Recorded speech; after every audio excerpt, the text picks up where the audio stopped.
तो hey guys, welcome back to my channel. आप सभी का मेरे न्यू ब्लॉग में स्वागत है। तो गाइस, आज का video specially for house wife के लिए है कि हम हाउस वाइफ सारा काम कंप्लीट करने के बाद भी अपने सपने को जीते हैं, यानी कि अपने पढ़ाई के लिए टाइम निकालते हैं।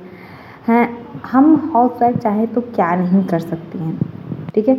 कभी कभी हमारा मन जो है स्थिर हो जाता है, कभी कभी कुछ सोचने को मजबूर कर देता है, कभी कभी ऐसी परिस्थितियाँ आ जाती है हमारे लाइफ में जो मन नहीं करता कि हम पढ़ाई करें, ठीक है। तो हर किसी के लाइफ में ऐसे ऐसे दिन होते हैं गाइस, लेकिन हमें उन सब चीज़ों से दूर हटकर अपनी पढ़ाई पे फोकस करना है। देखिए गाइस, मैं आप लोग को ऐसा कह रही हूँ, ये चीज़ समझाने में बहुत अच्छा लगता है, लेकिन जब परिस्थिति कुछ ऐसी हो जाती है कि हम सोचने समझने की कोई भी शक्ति नहीं रहती है, तो हमें कुछ भी नहीं दिखता है। हर किसी के दिन के जीवन में ऐसा दिन आता है, हर किसी की लाइफ में उतार चढ़ाव होते हैं गाइस।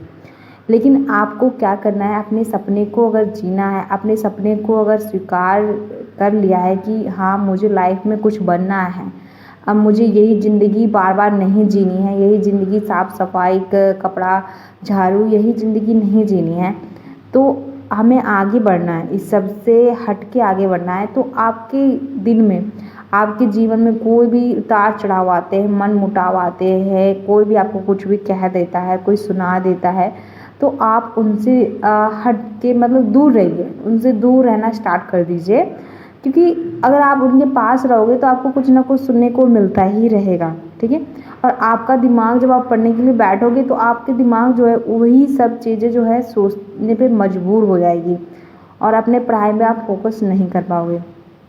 तो अगर आप लोगों ने ठान लिया है कि हाँ मुझे लाइफ में कुछ करना है, मुझे मतलब पीछे मुड़कर नहीं देखना है, तो वो सब चीज़ें छोड़ दीजिए और आप उन चीज़ों को इग्नोर करना स्टार्ट कर दीजिए, जिससे आपको लगता है कि हाँ मुझे मेरे को इन सब चीज़ से डिस्टर्बेंस होती हैं, ठीक है। तो वैसे मैंने अभी अपना जो है पढ़ाई अब स्टार्ट कर दिया है। बहुत सारे औरतें ऐसी होती हैं गाइस जिनको मतलब अपना सारा काम कंप्लीट करने के बाद मतलब सब कुछ घर का जितना भी काम कंप्लीट होने के बाद फिर अपने पढ़ाई के लिए अपने निकालती हैं, ठीक है। तो मैं भी आप लोगों में से ही एक हूँ, मैं कहीं दूसरी नहीं हूँ। तो मैं भी अपना सारा काम कंप्लीट करने के बाद अपनी पढ़ाई के लिए निकालती हूँ गाइज। लेकिन आप लोगों को मैं आज ये चीज़ और बताने वाली हूँ कि अगर आप लोग एक हाउस वाइफ हो और पढ़ाई की स्टडी कर रहे हो, किसी एग्ज़ाम की प्रिपरेशन कर रहे हो, तो आप लोगों को एक चीज़ ध्यान रखना होगा कि अगर आप लोग सफाई करते हो, किसी कोई काम करते हो, तो हर ज़रूरी मत सोचिए कि मुझे सारा काम कंप्लीट करने के बाद ही पढ़ने के लिए बैठना है। अगर आप लोग ऐसा सोच लोगे कि ना मुझे सारा काम मतलब कोने कोने की सफाई करके, कोने कोने में झाड़ू पोछा लगा के और फिर सबका घर की फैमिली के कपड़े धो के, बर्तन धो के फिर मुझे पढ़ाई के लिए बैठना है, तो अगर आप ऐसा सोचोगे तो आपको मैक्सिमम मतलब 11 से 12 मतलब 1 भी बच सकता है ऐसे मतलब सारा काम कंप्लीट करने के बाद पढ़ने के लिए। फिर आपके पास उतना टाइम ही नहीं रहेगा ना गाइस, और आपकी बॉडी में जो थकान हो जाएगा वो अलग हो जाएगा, ठीक है। और थकान के बाद अगर आप पढ़ने के लिए बैठोगे तो आपको बिल्कुल भी पढ़ने का मन नहीं करेगा, आपको ऐसा लगेगा कि मैं 1-2 घंटे आराम कर लूँ उसके बाद ही पढ़ूँगी। फिर 1-2 घंटे जब आप आराम करोगे तो आपकी पढ़ाई वैसे भी डिस्टर्बेंस हो जाएगी और आपको फिर 1-2 घंटे आराम कर लोगे, उसके बाद फिर शाम हो जाता है, फिर बच्चे में हम लग जाते हैं, फिर हमारे पास पढ़ने का बिल्कुल भी टाइम नहीं होता। फिर शाम का काम हो जाता है, फिर हम शाम का काम हो जाता है, फिर रात को पूरा काम कंप्लीट करने के बाद जब हम पढ़ने के लिए बैठेंगे तो हमें कहाँ पढ़ने में मन लगेगा, आप ही बताइए। हमारी बॉडी में इतना पेन हो जाता है, हम भी आखिर इंसान ही हैं।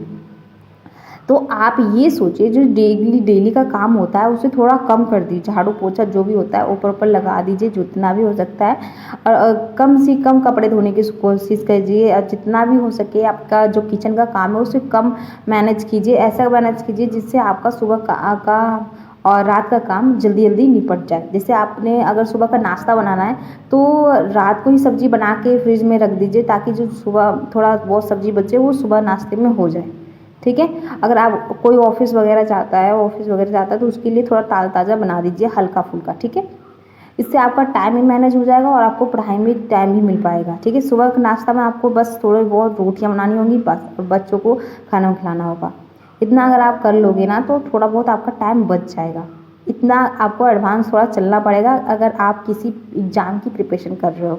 तो मेरा जो वीडियो बनाने का मकसद यही था कि अगर आप लोग किसी एग्ज़ाम की तैयारी कर रहे हो तो अपना काम थोड़ा कम कीजिए और पढ़ाई में ज़्यादा ध्यान नहीं दीजिए।